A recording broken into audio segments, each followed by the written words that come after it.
Bugündən etibarən mübarək Ramazan ayı ərzində hər gün axşam namazlarından sonra söhbətlərimiz olacaq. Və bu söhbətlərimizin əsas ana xətti, əsas ideyası əxlaqi kamillik mövzuları olacaq. Və mən bu ay ərzində təkcə orucumuza və namazımıza deyil, həm də əxlaqımıza qarşı diqqətli olmağımız üçün bu mövzular ətrafında ciddi bir şəkildə nümunələr şəklində, praktiki nümunələr, örnəklər şəklində danışacağıq inşallah. Söhbətimiz nəzəri əxlaqdan daha çox gündəlik həyatımıza tətbiq eləyə biləcəyimiz əxlaqi mövzular ətrafında olacaq. Yəni, İslami əxlaqi prinsiplərin fəlsəfəsindən deyil, daha çox əxlaqi nümunələrdən danışacağıq. İslam tarixində yaşayan ən gözəl əxlaq nümunələri Peyğəmbərimiz, onun pak mütəhhər əhl-i beyti və onların sadiq, kamil ardıcıllarından. Və mən bu söhbətlər əsasında tarixdə yaşayan böyük mənəviyyat və kamil əxlaq nümunələri olan şəxsiyyətlərin həyatının ən incə detallarını sizlərlə bölüşəcəm və bu söhbətlərimizin mövzuları biraz qarışıq olacaq. Yəni cümə söhbəti kimi deyil, biraz qarışıq danışacağıq, biraz oradan, biraz buradan. Ümumi möhtəva bu olacaq ki, əxlaqımızın düzəlməsinə təsir eləyən müxtəlif növ mənəvi qidaların təqdimatı kimi başa düşün bunu. Yəni, dərs və xütbələr kimi sistemli olmayacaq və ardıcıllıqla da danışmayacağım və ardıcıllıqla verilən məlumatlar kimi söhbət olmayacaq. Çünki bu söhbətlərdə məqsədimiz nəsə öyrətmək deyil əslində. Məqsəd nəsə öyrətmək deyil, məqsədimiz mənəviyyatımızın zənginləşməsi olacaq. Bu söhbətlər zehnimizdən daha çox ruhumuza təsir etmək üçün nəzərdə tutulub. Məqsədim budur əslində. Bir neçə cümlədə mən öz məqsədimi bu mübarək Ramazan ayı ərzində danışılacaq söhbətlərimizin əsas hədəfini sizə deyim. Məqsədimiz budur ki, şəxsiyyətimizin səviyyəsinin artması. Çünki bu çox vacib faktordur. Şəxsiyyətin səviyyəsinin çoxalması. Bugünkü cəmiyyətimizin ən çox qarşılaşdığı mühüm problem İçi dindarlar qarışıq hətta səviyyənin kəskin aşağı düşməsidir. Səviyyəsizlik daha çox aktuallaşmasıdır, səviyyəsizlərin daha çox gündəmdə qalmasıdır. Yəni, bəşəriyyətin bugün əziyyət çəkdiyi mənəvi, psixoloji böhran səviyyə aşınmasıdır, səviyyə çatışmamazlığıdır. Hər sahədən baxsan, mən dindar olaraq dinsizləri tənqid eləmirəm. Elə dindar olaraq dindarları da birinci tənqid edirəm, elə özümü birinci tənqid edirəm ki, bir problem var bu günləri. O problem səviyyəsizlik problemidir. Həmin o səviyyəni qaldırmaq naminə çalışmaq lazımdır, səviyyəni çoxaltmaq naminə çalışmaq lazımdır. Bunun üçün ilk növbədə özün Allah bəndəsi hesab eləyən, Allah huzurunda əyilən, Allaha səcdə eləyən insanların səviyyəsinin qalxması lazımdır. Yəni, mübarək Ramazan ayı birinci növbədə bizim şəxsiyyətimizin özəl səviyyəsini artıra bilməyəcəksə, bu ay bizə heç nə verməyəcək və biz bu ayda əli boş qalacaq. İkinci, əsalətimizin çoxalması. Əsalət, yəni bir insanın duruşu, vüqarı, bir insanın şəxsiyyətinin ağırlığı, əsalətin çoxalması. Üçüncü, qəlbimizin paklanması naminədir bu söhbətlər. Dördüncü, dinimizin qayda qanunlarını yaşamaqdan ləzzət ala bilməyimiz üçündür. Çox mühüm problemdir bu. Din yaşanır, amma ləzzət verə bilmir. Niyə surətlə qaça bilirlər insanlar dindən, xüsusən gənc nəsil? Namazda qala bilmir, məscidlə ünsiyyətin kəsir, daha meyillidir günaha tərəf. Çünki dində, dinin vacibatlarından, dini əməllərdən, dinin rituallarından, bunların heç birindən az da olsa ləzzət ala bilmir. Ruhuna bir şey dəymir. İnsan ruhuna bir şey dəymədirsə, yəni insan dinlə mənəviyyatına ləzzət ötürə, həzz ötürə bilmirsə, bu mühüm problemdir və bu həll olunması lazım olan bir məsələdir. Mübarək Ramazan ayı əslində bizim həyatımıza dinin ləzzətin gətirir. Dinin ləzzətin gətirmək üçündür. Bir başqa səbəbimiz, məqsədimiz də budur ki, daxili əxlaqla yüksəlməyimiz, daxili əxlaq. Xarici kosmetik əxlaq yox. O ən alçaq adamda da ola bilər. Ən əxlaqsız insan hamıdan nəzakətli görünə bilər. Nəzakətli olmaq, mədəni olmaq, əxlaqlı olmaq demək deyil. Dünyanın ən qan içən canavarları yaşayıblar ki, tarixdəki. Onlar hər hansısa bir iclaslarda, görüşlərdə elə özlərin mədəni aparıblar, elə səviyyəli görünüblər kənardan ki, kənardan baxan insan deyər ki, dünyanın ən mədəni, aristokrat insanı ilə üzbəüz dayanmışam mən. Amma milyonlarla insanın qanlı əllərini uftimədən batırıblar. İnsanların həyatını son qoyublar, vəhşiliklər törədiblər. Buna rəğmən onların o mədəni tərəfləri ki var, kosmetik əxlaq, etiket əxlaqı, o bizi çaşdırmasın, özümüzdə də həmçinin. İnsanın içində dərin əxlaq olmasa, əmin olun mən sizə deyirəm ki, nə qədər kosmetik əxlaqla özümüzü bəziyirik, düzəyirik, sıxıb saxlasaq ki, qoy yaxşı görsənim olmayacaq. O içimizin çirkinliyi bir zaman üzə çıxacaq. Onu heç kim sona qədər saxlaya bilməyəcək. Yəni, çirkin insan daxilən özün həmişə gözəl göstərə bilməyəcək. Balaca əsəbləşsə, çıxacaq həqiqəti üzə. Bir dənə nəfsi mövzu ilə üzbəüz dayansa, içinin həqiqəti çıxacaq üzə. Ona görə də dərindən düzəlmək lazımdır ki, yəni içimizlə çölümüz həmahəng olsun. Daxili əxlaq yüksəlməlidir, zənginləşməlidir və ruhani zənginliyimiz çoxalmalıdır. Ruhən zəngin. Yəni ruhumuz dolu olmalıdır. Ruhumuzda bilsin nə qədər fəzilətlər olmalıdır. Güzəşt eləmək bacarığı, təvazökarlıq bacarığı, mərhəmət bacarığı, insaf bacarığı, ədaləti sevmək bacarığı, insanlarla ünsiyyət qurmaq bacarığı, fədakarlıq bacarığı, bunlar hamısı bizim ruhumuzda eyni anda olmalıdır və ruhumuz bunlar vasitəsilə zənginləşməlidir. Adam elə düşünməsin ki, mən əli açıq adamam, mən zəngin insanam. Xeyr, əli açıqlıq ola bilərsəndə başqa şey olmaz. Və yaxud mən məscidə gəlirəm, mən deməli yaxşıyam. Yox, məscidə gələ bilərsən, bu yaxşı tərəfdir. Amma başqa tərəfdən ciddi əxlaqı nöqsan ola bilər. Ona görə də hər tərəfli, bütün əxlaqi gözəlliklərlə zənginləşməyimiz üçündür bu söhbətlərin əsas məqsədi. Və ilk öncə bir məqama toxunmaq istəyirəm. Din bizə yalnız necə yaxşı insan olmağı öyrətmir. Bu din üçün çox sadə və natamam bir tərifdir. Din gəlməyib bizi yaxşı adam eləsin. Çünki dinsiz də insan yaxşı ola bilir. Yəni, Yaponiyada din yoxdursa, o demək deyil, orada yaxşı adam yoxdur. Bəlkə bizdən də çox yaxşı adam var.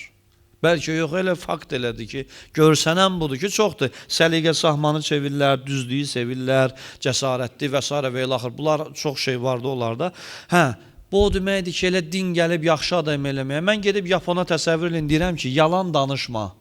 Gülər mənə deyər ki, yəni sən dinin elə bunu bura qədər bacarır ki, desin ki, yalan danışma, böyüyə kiçiyə hörmət elə, nə bilim, söymə, təmizkar ol. Bunları mən dinsiz də bilirəm də və dinsiz də mən bunlara sənin dindarlığından daha yaxşı əməl eləyirəm. Sən get, Yapon mənə deyər ki, sən get bir dənə zəhmət olmasa, ziyarət şəhərlərində, Ərbəyində, zəvvarların o yerə tökdüyü zibillərə bax. Gəl sonra bizim yığıldığımız o minlərlə insanın yığıldığı stadionlardakı təmizliyə bax, məsələn. Sonra gəl danışaq sənlə dindən. Fakt olaraq deyə bilər bunu mənə, deyə bilər. Mən də gözümlə görmüşəm ki, ziyarət şəhərlərində, bəzi yerlərində zibil dizə qalxır bəzən. Natəmizlik dizə qalxır. Yəni bu, o demək deyil, din gəlib bizi yaxşı adam eləsin. Bir adam ki, dinin mahiyyətini düz başa düşə bilmirsə, onun ziyarəti də zibilxana olur. Ziyarətində də zibilləyir hər şeyi. İmam Hüseyni ziyarətə gedə bilər bir adam. Bu çətin bir şey deyil. Pulvu qoy cibə, Bileti al, düz qoş elə özü bir turla çıxıb gedəcəksən ziyarətə. Ay dəvət gəlməlidir, ay o birisi bu birisi. Yox, elə şey yoxdur. Ürəyin istədi getmək, pulun varsa düzüb qoşub gedəcəksən. Çətin bir şey deyil. Amma bunun məsələnin bir tərəfi var ki, sən dinin həqiqətin başa düşməyib, dini ruhuna hopdurmamısansa, dinin hər tərəfindəki o fəzilətləri öz və qazandıra bilməmisənsə, natamam olacaqsan və natamamlığın səni bir yerdə bezdirəcək. Baxacaqsan ki, neçə illərin dindarısan, heç nə yoxdur ortalıqda. İnkişaf eləməmisən, mənəviyyatın zənginləşməyib, böyüməmisən, əsalətin çoxalmayıb, səviyyən qalxmayıb, ruhani zənginliyin artmayıb. Ona görə də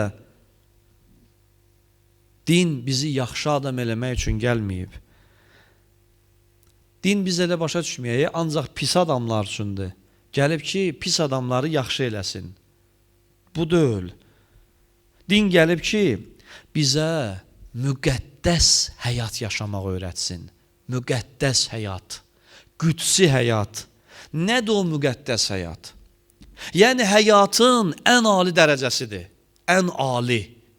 O ali həyatı yaşadmağa gəlib. Bizə o ali həyatın ləzzətin vermək üçün gəlib. Səviyyəni, həyat səviyyəmiz var, bu yaşam həyat səviyyəsi. Bu həyat səviyyəsini ora qədər qaldırmaq istəyir ki, bu din ki, həyat müqəddəsləşsin. Həyat qüdsiləşsin. Nədir müqəddəs həyat? Buna xüsusi diqqət edək. Nədir müqəddəs həyat? Birinci, müqəddəs həyat odur ki, niyyətin pakdır, ixlaslısan. İkinci, bütün davranışların Allahın razılığına hesablanıb. Üçüncü, həyatın mənalıdır, həyatın doludur, həyatın keyfiyyətlidir. Dördüncü, həyatımız xidmət üzərində qurulub. Bir-birimizə xidmət üzərində. Beşinci, həyatımızın ilahi xətlə harmoniyası var. Altıncı, həyatın hər anının qiymətini bilirik və zamanımız boşa xərclənmir.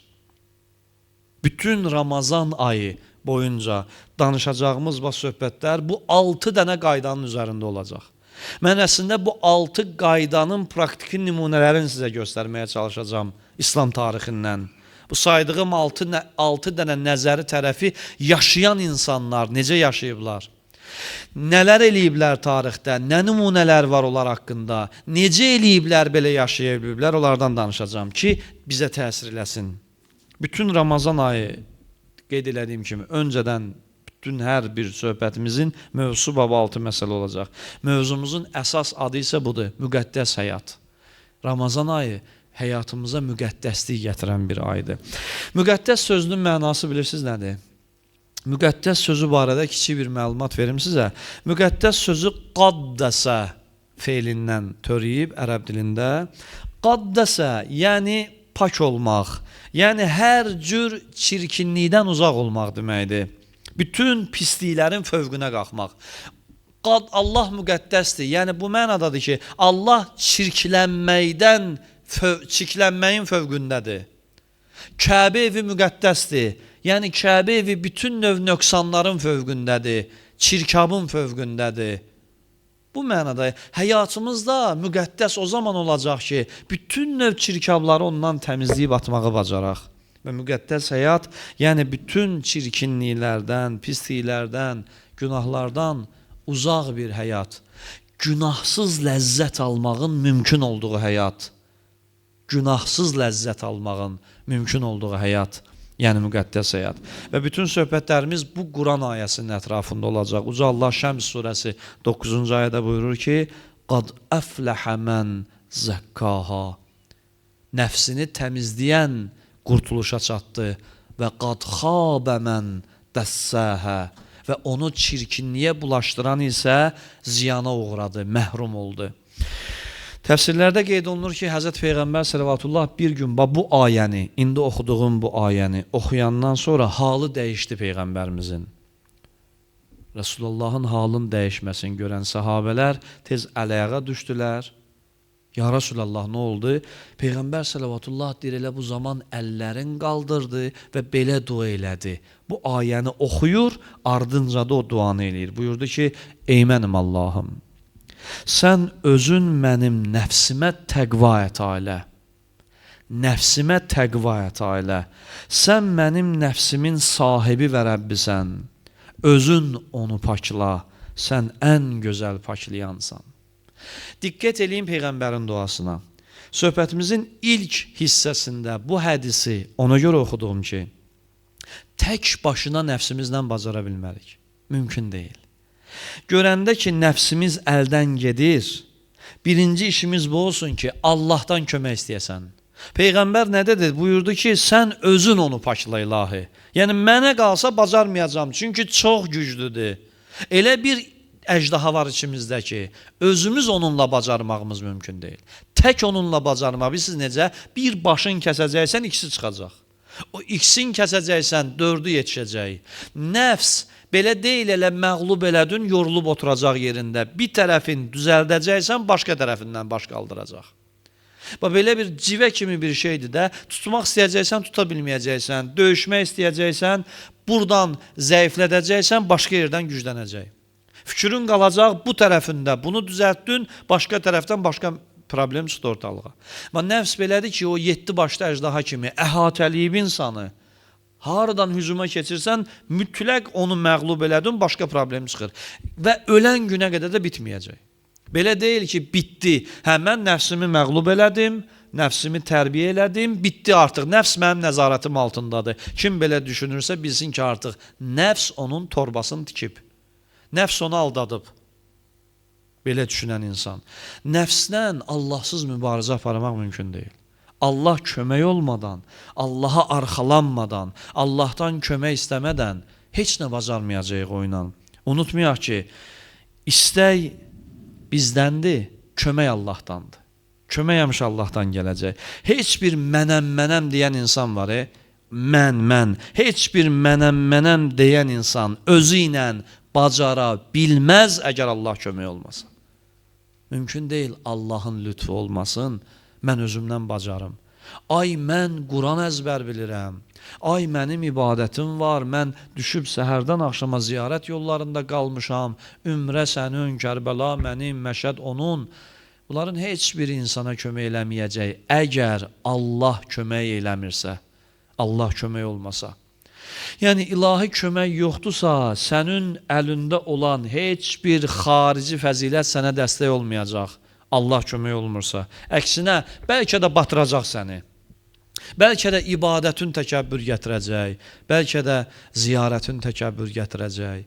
Allahın köməyi olmadan mümkün deyil. Nəfsimizlə bağlı çətinliyə düşəndə birinci işi insan nədir? Birinci işi Allaha pənah varmaq. Niyə deyirik hər Quranı oxumağa başlayanda Əuzu billah, Qul əuzu bi Rabbin nəs, Uca Allah özü buyurur. Qul əuzu bi Rabbil fələq. Diyor Peyğəmbər de, pənah aparıram insanların Rəbbinə, pənah aparıram üfüqün, gündüz, səhərin Rəbbinə, açılan dan yerinin Rəbbinə. Niyə bu pənah aparmalar var? Səbəbi budur ki, pənah aparmadan mümkün deyil axı. Alınmayacaq, gücün çatmayacaq. İlahi güc axmasa ruhuva, sən öz gücündən özünlə bacara bilməzsən. Çünki içindəki nəfslə bacara biləcək tək varlıq Allahdır. Tək varlıq Allahdır. Onunla bərabər işləməlisən. Və bu ayə həmişə bizim yadımızda olsun. Quran buyurur ki, Ələ innə nəsrallahi qaribun. Buyurur, bilin ki, Allahın köməyi yaxındır. Allah bunu bizə vəd eləyir. Bilin ki, Allahın köməyi yaxındır. Allahdan kömək istəmirsənsə, yaxındır köməyi. Sən elə bilərsən ki, uzaqdır, gəlmədi kömək, eləmədi kömək. Ya sən düz istəməmisən, ya istəyən zaman yanaşı alternativ başqa niyyətlərində olub. Ona görə də hər şeydən öncə insan Allah qarşısındakı, daha doğrusu nəfsi ilə mübarizədə mütləq şəkildə birinci beynində, nəzəri olaraq, əməli olaraq bunu diqqətdə saxlamalıdır ki, Allahın köməyi olmalıdır. Nəfs bizə o zaman qalib gəlir ki, Allahı özümüzdən uzaq hiss edirik. Allahdan kömək olmuruq. Uca Allah Nur surəsi 21-ci ayədə buyurur ki, وَلَوْلَا فَضْلُ اللّٰهِ عَلَيْكُمْ وَرَحْمَتُهُ Əgər Allahın sizə lütfü və mərhəməti olmasaydı, mə zəkə minkum min əhədin əbədən. Buyurur, heç bir adam əbədiyyətə qədər təmizlənə bilməzdi. Açıq-aşkar Allah özü bizə bəyan elədi. Allah lütf eləməsəydi, kömək eləməsəydi, rəhm eləməsəydi, heç kim təmizlənə bilməzdi. Əbədiyyətə qədər, əbədən heç kim əhədən, bir nəfər də belə olsun təmizlənə bilməzdi. Əhədin. Uca Allah nöqtəni qoyur bu məsələdə ki, mümkün deyil. Və Allahdan yardım istəmək bəs necə olur? Birinci dua şəklində. Dərhal dua eləyirsən, Allahdan güc istəyirsən. Ki, Allah mən bacarmıram, özün kömək ol. İkinci növbədə ibadətlə kömək istəyirsən. Çünki ibadətlər nəfsin üzərində nəzarət qabiliyyətini çoxaldır. İbadət nəfsin üzərindəki nəzarət mexanizmidir əslində.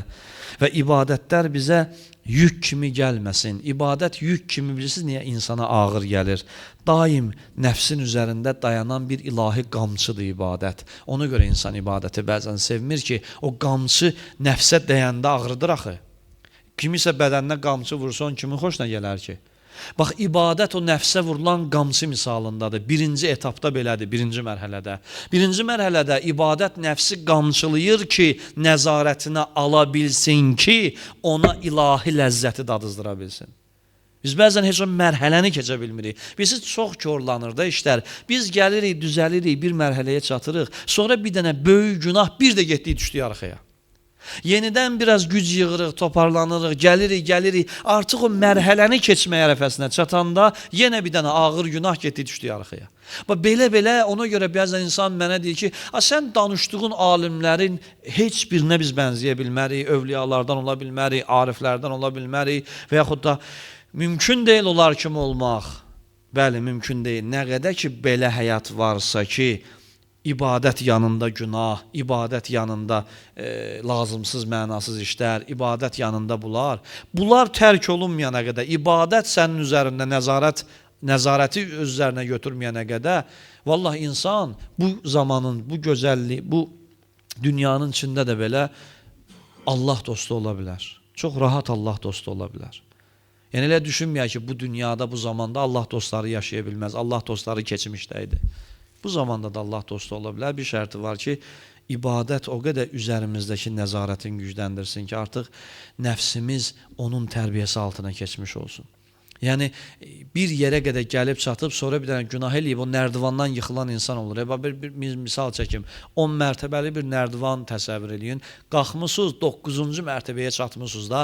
İndi bir addım qalıb ki, atasınız, keçəsiniz yuxarı mərtəbəyə, sonra davam eləyəsiniz. Elə bil o 9-cu mərtəbədə bir dənə səhv eləyirsən, 9-cu pillədə. Oradan yıxılırsan yerə. Yıxılıb nə olacaq sənə? Əziləcəksən də, əzilmişsən, indi təzdən qalxmalısan. Bir söz deyim, sağlam şəkildə qalxmaq daha asandır, yoxsa əziləndən sonra? Əziləndən sonra qalxmaq çətin olacaq axı. Eybi yox, güc toparlayırsınız. Bitər, bücür, yenə zamanla qalxırsınız. Gəlir yenə 9-cu mərtəbədən bir günah, yenə gəldiniz aşağı. İkinci travmanı alırsınız, ikinci zərbəni alırsınız. Və artıq yuxarı qalxmaq əvvəlkindən də daha çətinləşir və zaman keçir, insan artıq bilsiz nə düşünür, deyir ki, daha yox, bu din mənə heç nə vermədi, deyə bilmir, mən düz əməl eləmədim, mən qaçmadım günahdan, mən bacarmadım, deyir, din mənə heç nə vermədi, başlayır dindən soymağa, Allahdan soymağa, duadan soymağa və gəlir, çıxır, bax, bu günə cəmiyyət, bu günə gəlir, çıxır ki, nə qədər namaz qılan ola bu kənddə, bax, məsciddə, Ramazan ayının məclisində bu qədər adam ola. Ona görə insanlar bugünkü zamanda nəfsi qamçılayan din istəmirlər. Nəfsin üzərinə zərbə vuran din xoşlamırlar. Dindarlar istəmir bunu. Gör nə günə qalmışıq. Bu günün dindarı məndən onun nəfsinə xoş gələn şeylər istəyir. Elə sözlər danışmağımı istəyir ki, onun nəfsin tərpədməsin, narahat eləməsin. O elə zənn eləsin, mən elə söhbət edeyim ki, o desin ki, mən onsuz cənnət əhliyəm. Hər şey əladır, heç nəyi düzəltmək lazım deyil. Günahla da, fəsadla da, hoqqa da verməklə gedib çıxmaq olar cənnətə. Və belə bir din xoşlayırlar, dindarlar. Bizə denən ki, ibadətvi də elə, günahvı da elə, baba belə. İbadət də elə, günah da elə. Əsas odur ibadətvi qoru. Belə olmur. O ibadət səni günahdan çəkindirə bilmirsə, o ibadət axırda olacaq lağlağı, sən də olacaqsan yüngül və nəticədə nə olacaq? Ya bezəcəksən, ya da qalacaqsan dində.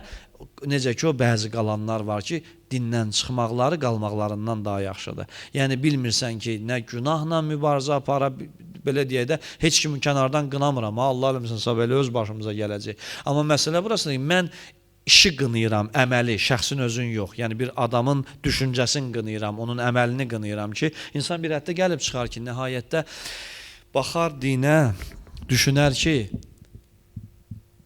baxıram, məsələn, mən dinə belə qərara gəlirəm, belə yanaşıram ki, elə din bunun üçündür ki, arada bir yetim yüsür əl tutum, arada bir namaz da qılım, arada bir ziyarətə gedim, gəlim. Bunlar elə bəsdir. Bunlar kifayət eləyir. Kim dini bunlardan ibarət hesab elədirsə ki, bir neçə dənə elementar ritualı həyata keçirtmək dindarlıqdır, bu dindir, bu Allahın dinidir. Mən əminliklə sizə deyirəm ki, həmin din insana heç nə verməyəndə insan dad eləyəcək, başlayacaq nəyinsə, bahalı bir şeyin itirən insan kimi çaşbaş qalmağa ki, nə oldu axı, necə oldu deyə filan kəslər getdi, çatdı məqama, mən çata bilmədim. Deməli, din xarabdır və yaxud din işləmir, ümidsiz olur, pessimist olur, yavaş-yavaş belə deyə, negativ düşüncələr başlayır baş qaldırmağa. Amma bir şey bilmir ki, insan ki, bu dinin içində hamımızı düzəldə biləcək, hamını düzəldə biləcək ən gözəl dərmanlar var idi. Sadəcə lazım olan o idi ki, o dərmanları düzgün şəkildə qəbul eləmək lazım idi. Etiraz etməmək lazım idi. Dinə, Allaha icazə vermək lazım idi ki, ruhumuzu qamçılayaraq bizi düzəltsin.